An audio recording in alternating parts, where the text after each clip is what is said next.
الحمدللہ والصلاۃ والسلام علی رسول اللہ وبعد. محترم بھائیو اور بہنوں، السلام علیکم ورحمۃ اللہ وبرکاتہ.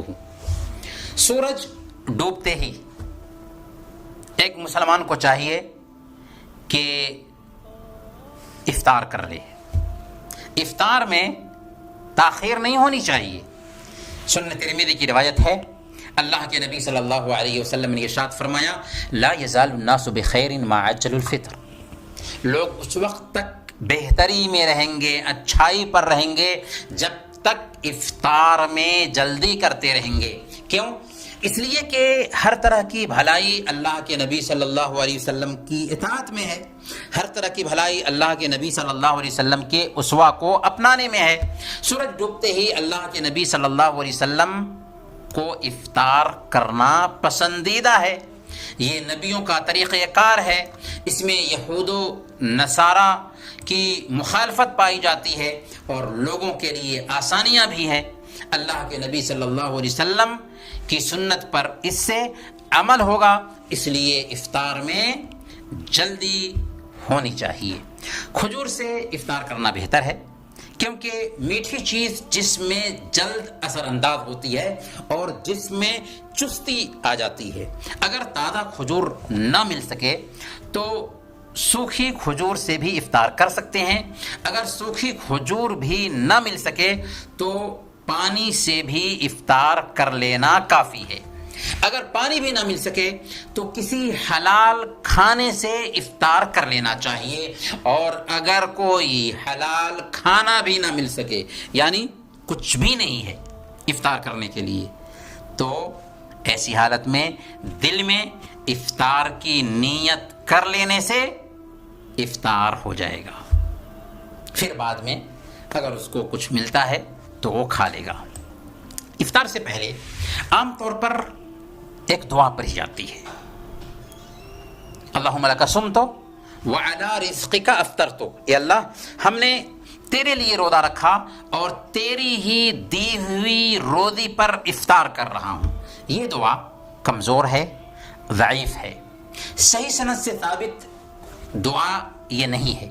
اس لیے افطار کرنے سے پہلے بسم اللہ کر کے افطار شروع کرنا چاہیے، اور جب کچھ کھا پی لیں تو یہ دعا پڑھیں، ذهب الظمأ وابتلت العروق وثبت الاجر ان شاء اللہ. پیاس بجھ گئی، رگیں تر ہو گئیں اور اللہ نے چاہا تو ثواب ثابت ہو گیا. اگر کسی دوسرے کے ہاں افطار کرنے جائیں تو یہ دعا پڑھیں، افطر عندکم الصائمون واکل طعامکم الابرار وصلت علیکم الملائکہ. آپ کے پاس روزے دار افطار کریں، آپ کا کھانا نیک لوگ کھائیں اور فرشتے آپ کے لیے رحمت کی دعا کریں.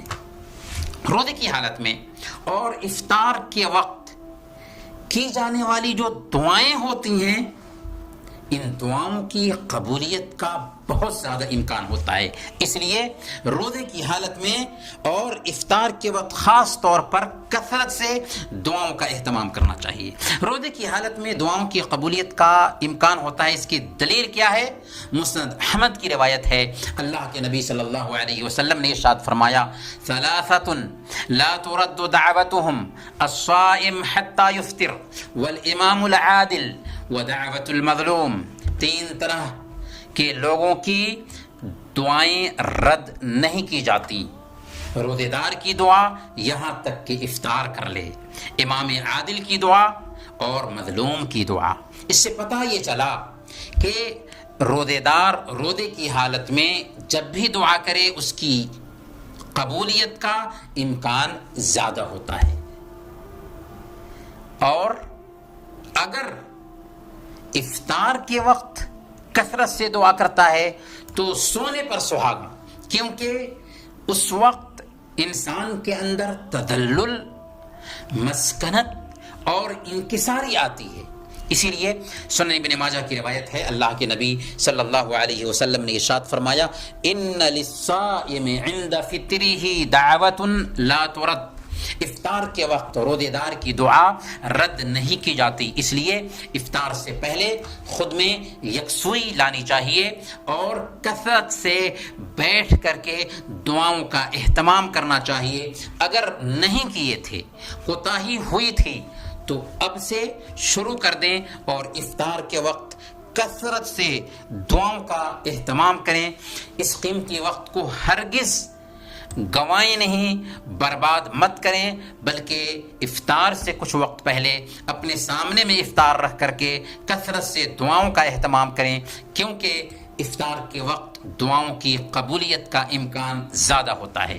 رمضان میں دوسروں کو افطار کرانے کی بھی بڑی اہمیت ہے، اس لیے ہمیں چاہیے کہ خود روزہ بھی رکھیں اور ایک اور روزہ کا ثواب بھی پائیں، ڈبل روزہ۔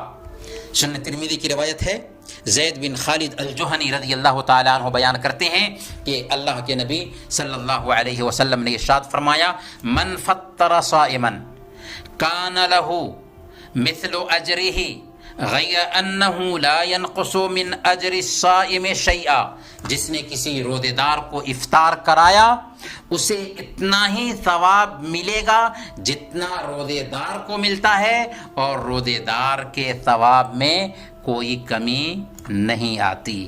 اس لیے یہ سوچ کہ ہم دوسرے کے پاس جائیں گے تو میرے روزے کا ثواب اس کو مل جائے گا، جہالت ہے۔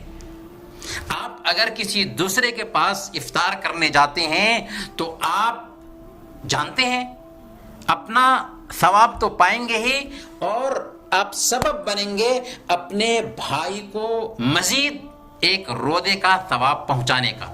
اس لیے کثرت سے ہمیں خود روزہ رکھنے کے ساتھ ساتھ دوسروں کو افطار بھی کرانا چاہیے، کثرت سے دوسروں کو افطار کرانے کا اہتمام کرنا چاہیے، کیونکہ اس سے ایک روزے کا ثواب ملتا ہے اور افطار کرنے والے کے ثواب میں کسی طرح کی کمی نہیں آتی۔ اللہ تعالی ہم سب کو روزے کے احکام اور مسائل کو سمجھنے کی توفیق عطا فرمائے۔ وصلی اللہ علی نبینا محمد وعلی آلہ وصحبہ اجمعین۔